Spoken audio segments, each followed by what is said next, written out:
You're listening to the Libertarian Party of Indiana podcast, where we talk to the individuals that help move our party forward. I'm your host, Executive Director Chris Spangle. You can hear all of our podcasts at podcast.lpin.org, or you can subscribe to us on iTunes. Financial support for this podcast comes from the 1994 Society. The 1994 Society is made up of grassroots libertarians like yourself that donate monthly to the Libertarian Party of Indiana. To join, please go to lpin.org/join. We thank you for your continued support. Welcome to the Libertarian Party of Indiana podcast. This week, this time around, joining me is Chard Reid. Chard, thanks for joining us here on the podcast. Pleasure to be here. Chard is running for Congressional District 5. This is his second time to run. It's a seat currently held by Dan Burton, and Burton saw the writing on the wall the last time around when he had about 500,000 primary opponents and then Chard in the general election. And so he announced that that would be his last term, and this time there were only 250,000 primary opponents lining up to face Chard in this general election. And Chard has done a fantastic job again of going out and working his district, and it's fun to sit down and talk with Chard and kind of catch up with him and talk to him about what he's been up to.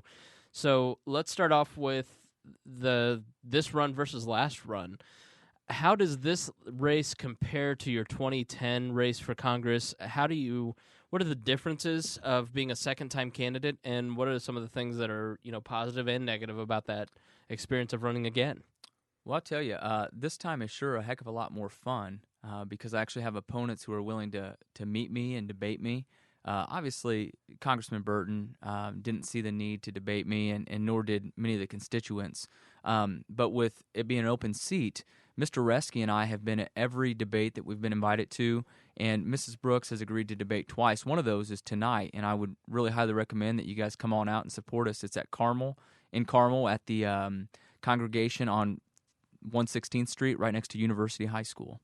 Yeah, and we have actually in the podcast feed, if you go back and you look sometime around May, there was the podcast of you debating your primary. I don't know why, but a Catholic church let you debate probably 7 or 8 other Republicans, and it's the infamous vanilla cookies debate performance. So that's in there, and there also is your debate against your opponents in the on the Gary Snyder show. And I'll tell you what, you have a reputation of being probably the best libertarian debater in the country. Why do you think that is? What do you do differently than other candidates or other libertarians do when prepping for a debate? Well, I tell you, it's not enough to just know the issues, and certainly I know the issues, but what you really have to do is prepare for the debate. You have to anticipate what kind of questions are you going to be asked, and then how are you going to deliver the questions. You have to time yourself. You have to think about, what is my one-liner that people are going to remember from this? Each issue, I try to come up with one really good one-liner that will resonate with people, and then you fill the rest of the minute with content that if they're astute voters that they're going to care about. But really, you have to make that connection early with the average voter. And what has been the response from voters about your debates? What have you heard from them? Well, generally, after a debate, I have the longest line coming up to talk with me. Voters are very impressed, and Republicans, especially those who consider themselves conservative, I have a lot of commonalities with them. As a constitutional libertarian, we both want smaller government.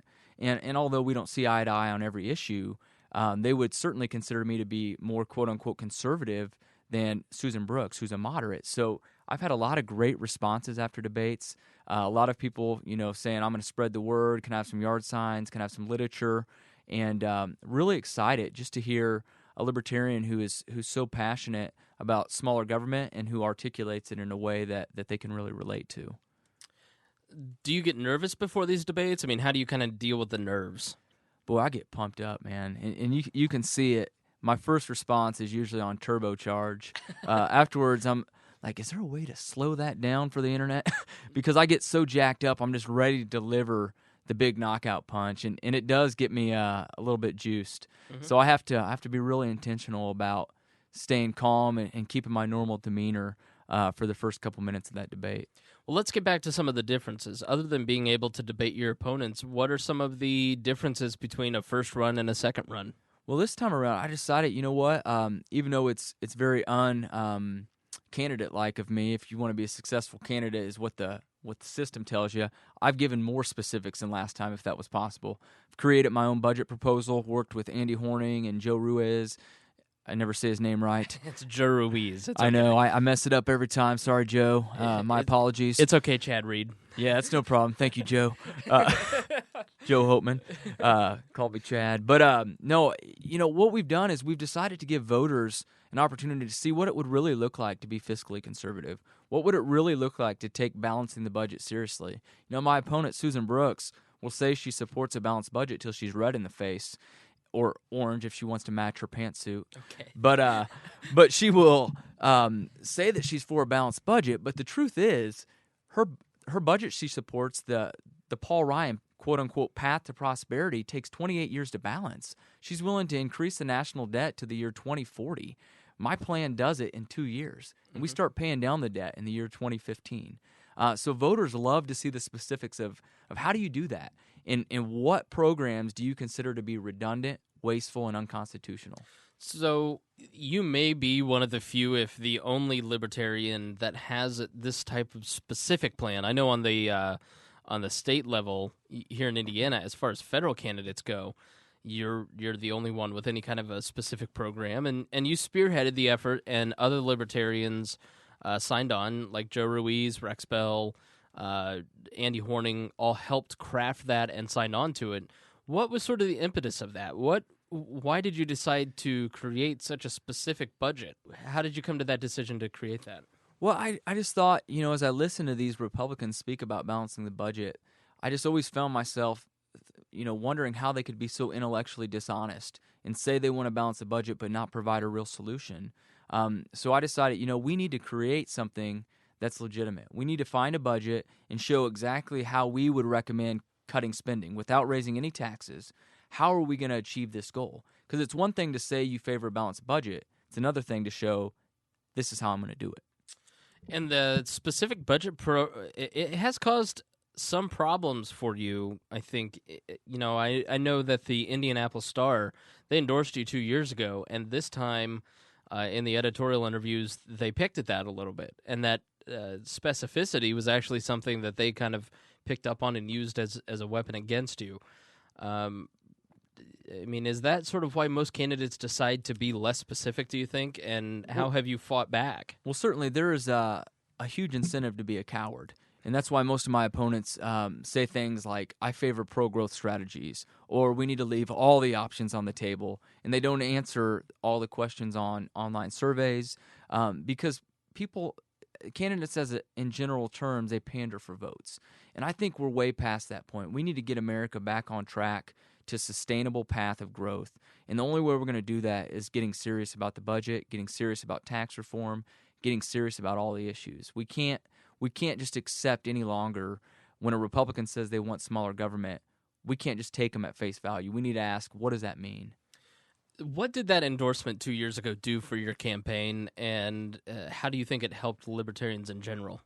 Well, I'm certainly grateful for their endorsement, and I think it probably did add a little bit of legitimacy to the campaign and made some people feel more at ease about voting for me last time. And I think it helped the party as a whole, just because for the Star to endorse a Libertarian candidate for the first time shows that, hey, the Libertarian Party is becoming more legitimate in the state. It's having more of an influence, and I think it's good for the readers of the Star to have seen that. Did that help you when starting this campaign again? I don't think so, and I don't anticipate getting their endorsement again. They generally try to endorse people that they think are going to win, so they have some political capital there. And I think, probably part of it is they were fed up with Congressman Burton as well. I don't think that I'll have that same endorsement from the Star. And I guess in some ways, people remember it. It's memorable, but I think this campaign was helped the most just by getting 8% with the student-run campaign last time. Like, that opened some eyes, and I think the vote total that we get this time is going to open even more eyes, and it's going to be a big deal. Yeah, you're a teacher at Carmel High School currently. You've taught at Plainfield, and you taught at Heritage Christian when we first met 2 years ago. How do you balance being a teacher and a teaching schedule, which is incredibly busy? You have 2 young kids and a wife. 2 very young kids, mean, how do you balance all that and running for office? Well, I guess the first thing I needed to do was add another job. I coach varsity golf, and I'm a manager at Chick-fil-A in the evenings. And I'll tell you what, I have actually had an ulcer for the past couple weeks. It's difficult to eat, and I had to give up coffee. It was about one of the hardest decisions I've ever had to make for a couple weeks because it was killing me. But no, in all seriousness, my wife is great. She's really supportive, and she doesn't want me to be gone, and she gets frustrated sometimes. But she's got a great mentality of, look, if you're going to run, go all out. Do it to win. I mean, I don't know a candidate right now whose spouse is not absolutely furious at them. My wife is angry at me, and I always joke that, if your spouse is not furious with you in October, then you're not doing it right. So you're fortunate to have that support. You mentioned that you work at Chick-fil-A, so let's touch on that. What do you think of the Chick-fil-A kerfuffle that happened a couple months ago? As an employee of Chick-fil-A, what's your opinion, and what do other employees of Chick-fil-A think about that? Well, I mean, let me say from the outset, I think Chick-fil-A offers the best customer service across the board to all customers, and it's their pleasure. Yeah, it is certainly our pleasure, and we certainly do not discriminate against any customers based on sexuality. So the truth is, we offer better service to homosexuals than any restaurant in the country. And I think we have several homosexual couples that come in on a regular basis. I don't feel like they feel threatened by us at all. I think they're welcomed. I think they feel loved when they're there. And we actually have 2 homosexual employees that have worked there in the past 12 months. So there certainly isn't any discrimination in hiring practices either. My thing is, how Mr. Cathy uses his money is his business. This is America. We're a free enterprise society, and if you don't agree with the way he uses his money, you don't have to eat his chicken. You can go get frozen chicken somewhere else. But if you want fresh chicken, you're going to be coming back. So one difference that I've noticed from the last campaign to this campaign is a level of aggression that you might not have had 2 years ago. You've really, the most aggressive stance that you took towards Dan Burton was your address for your website, beatburton.com. And this time you've really gone after Susan Brooks. And Susan Brooks is a former district attorney. She's the Republican in the race. The Democrat is Scott Reski, a former House member. Sort of a union guy, and it's a very union-heavy demographic in that 5th district. So I think that's one of the reasons they asked him to run. Susan Brooks is married to David Brooks, who is the Center Township ward chairman here in Marion County, which is the very center of Indianapolis. It's a very urban area. Yet David lives in Carmel with his wife Susan. So there's a lot of heat for that. And David, the reason he has that position is often seen as sort of the hatchet man. So there's 2 questions in here. So we'll start with the aggressive stance that you've taken towards Susan Brooks and Scott Reski. In these debates, you really go after them, but especially Susan Brooks. Why is that? Well, Mr. Reski and we don't see eye to eye on the issues, but he's a fine gentleman. Really enjoyed my time with him, and I've not been real aggressive towards him because it's obvious that we're different. And he's the third-party candidate in the race. He is. He kind of turns into wallpaper at the debates. Right. And Mrs. Brooks, though, she has a lot of hypocrisy about her. She claims to be for smaller government, but she fights for larger government. And that irritates me. That gets some anger out of me, and I need to make sure that the voters of the 5th District understand that there's nothing similar about the 2 of us. Mm-hmm. She's a moderate. I'm the only one in this race that's truly for smaller government. We've talked about her stance on the budget. She supports bailouts. Either that, sometimes she says she doesn't support bailouts. So it's one of 2 things. She either supports bailouts or she's a hypocrite who panders for votes, and I think that's probably worse. So I think she'd be better off saying she supports bailouts at this point. See, that's what I was talking about there, listeners. So, even at her last radio debate, when asked a question about the real estate market, she said she doesn't support having making borrowers put a down payment down on a house. She doesn't think that's right, that all people should be allowed to get a loan for a home. And it shows that she doesn't even understand how we got into the economic crisis in the first place. She doesn't understand the Federal Reserve. When asked about monetary policy, she brought up taxation and rambled mindlessly for 2 minutes. And she just really doesn't have any kind of proficiency with the issues. And apart from her professional experience, I have very little respect for her as a candidate.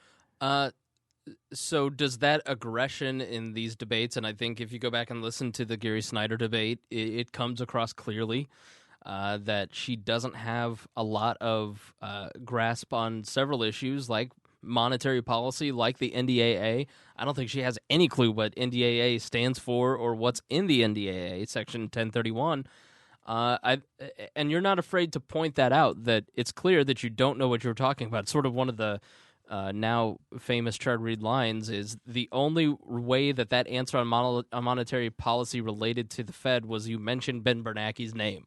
And it was sort of a funny line that stuck with a lot of people. What has been voter response or response from the political establishment and the media? What has been the response to that sort of aggression and calling them out, especially when libertarians are not typically known for being the aggressive candidate in a race? Well, yeah, I think voters appreciate the honesty. Voters don't like to be lied to.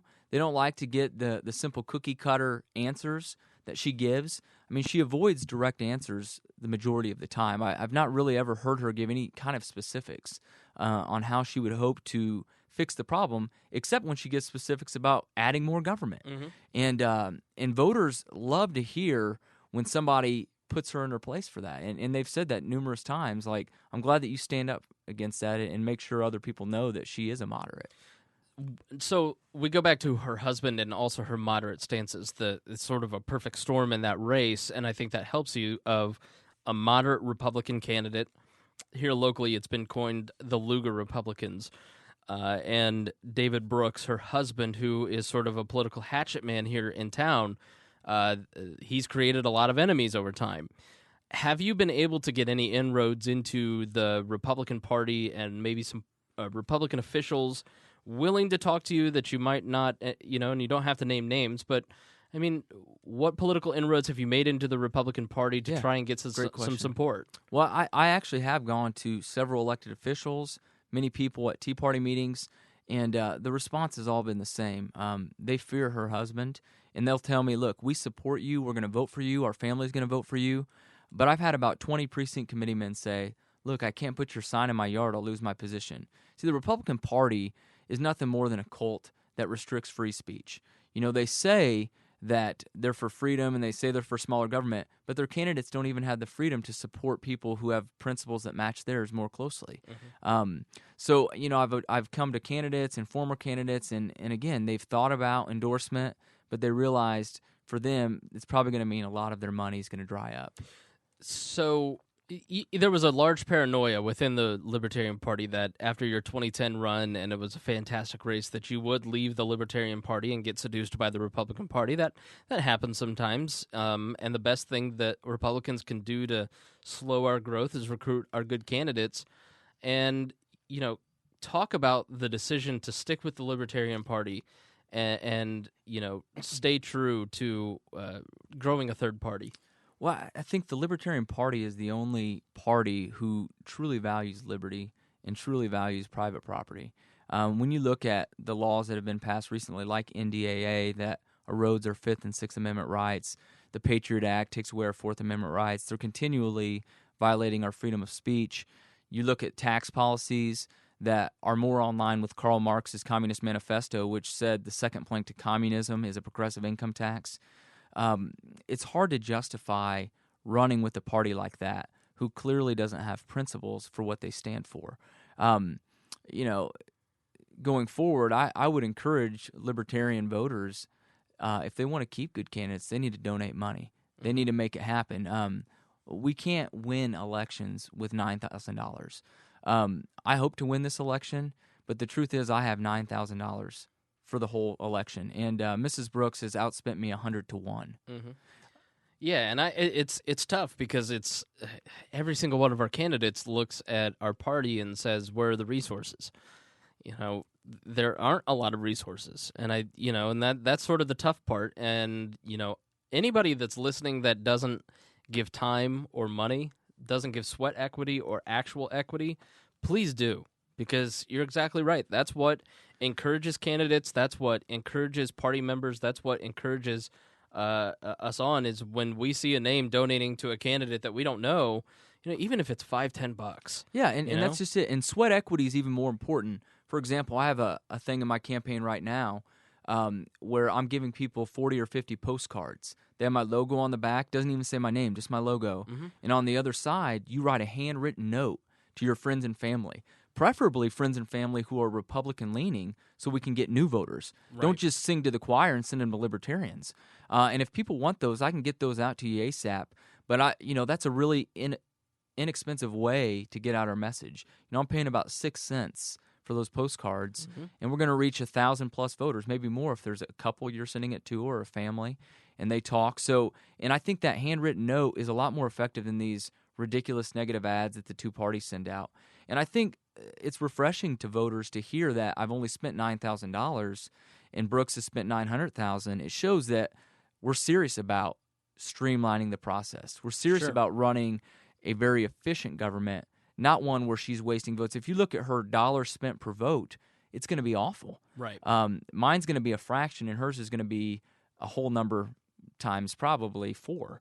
At least $4 per vote that she's paying. And I think the conventional wisdom amongst the political class is that, a Republican in the 5th District has pretty good chances. So I, as a Libertarian, look at that and go, well, then why are they spending all that money on a candidate? Right. Especially a first-time candidate that's not been elected. And if she gets elected, and you've made this point before, that she'll be in there for a while. So what is that money going towards? Well, I'll tell you, I think she is a little bit nervous. She wouldn't continue to raise money at this point in the game with $300,000 cash on hand if she wasn't a little bit nervous about the outcome. I think she sees the writing on the wall that the Tea Party has actually gotten behind the Libertarian in the race. They don't support her. They know her moderate agenda. They see it clearly. And she knows that she's got to really flood the airwaves here for the next couple weeks. Yeah, and this is a point that I'd like to talk about. You have really your bread is buttered with the Tea Party in a lot of ways. The Tea Parties have really come out strong for you, placing yard signs, passing up materials, not just this cycle but last cycle. Why do you think the Tea Parties in your area have taken to you, and what have you done to create that resource for your campaign? Well, I mean, before I was a Libertarian, I was just like a Tea Party member, right? And that's where we first met. Yeah. You ran up to the Libertarian Party of Marion County and said, I'm thinking about running for office. And the convention was 2 days before that in 2010. Right. So. And so I understand the Tea Party mentality very well, and I believe in it, a lot of it. And, we connect on the major issues. And I think it's important as candidates, we need to understand we don't have to discuss every possible issue with voters unless they ask. If they ask, we should be forthright and honest. But we need to tailor our message for each group that we go to. Always be honest, but always think about, who am I talking to? What is it that they're going to connect with me with? You're certainly not going to connect with voters on, let's say, homosexual rights at a Tea Party movement. And, I have a unique stance on that, as I just don't think it's a federal issue, so that goes well with the Tea Party if they bring it up. But it's not something that you need to force, and I think a lot of Libertarians don't have a filter. They don't think about what they're going to say. They think they can wing it and that they know issues well enough and they can just go in and ramble on. And I think you need to honestly think about what you're going to say before you go places. Right. What are some of the issues that you talk to the Tea Party about that you emphasize with? Well, obviously the Constitution is a big thing for both of us. The federal budget's a huge thing. Being against bailouts, tax reform is a huge thing. Issues like NDAA and the Patriot Act is a huge issue for some Tea Parties, not for others. The Federal Reserve, which is one of my favorite topics, is a really big hot-button issue for Tea Parties as well. So how do you deal with issues on gay rights, on civil liberties, on foreign policy, on issues that we may differ on? How do you approach those subjects? You bring it back to common ground. You bring it back to the Constitution and how, there's only 17 enumerated powers of the Constitution and everything else should be left to the states. And when you tie talks about homosexual rights into the Constitution, it makes sense. It's hard to argue with. The other thing is, as a Christian, a lot of Tea Parties are Christians as well, is I believe, marriage is a covenant between man and woman and God, but therefore I didn't mention government, and government should be left out. So you can really take that issue on two different fronts, depending on who you're talking to, and it does resonate well with people. It's always interesting to me the differences in candidates. If you look at this cycle in particular, you've got Rupert and Gary Johnson who focus on probably more liberal issues, on gay rights, on, they're both pro-choice. And then you've got Andy and yourself who are constitutional libertarians who focus more on constitutional government, on fiscal issues. You are an economist and an economics teacher by trade. And then there's James Neese, who couldn't be further from you. James is, a mutualist, so he's not a socialist, as some would claim. He is a libertarian. He just believes in more of a mutualistic type society, and he's in Irvington, which is a very liberal area. And it's always interesting to me the difference in candidates that we attract, and yet you all coexist perfectly fine and work together on a lot of these issues. So can you talk about, the differences that you see within the Libertarian Party? Sure. Well, I think that's the beauty of the Libertarian Party is we believe in freedom, and we live that. Mm-hmm. We're allowed to disagree about certain issues. There's a lot of libertarians that don't agree with me that I'm pro-life. Mm-hmm. I believe that life begins at the point of fertilization, and the purpose of government is to protect life, liberty, and property. So that fits perfectly in my worldview of a libertarian stance, but for others it doesn't. Right.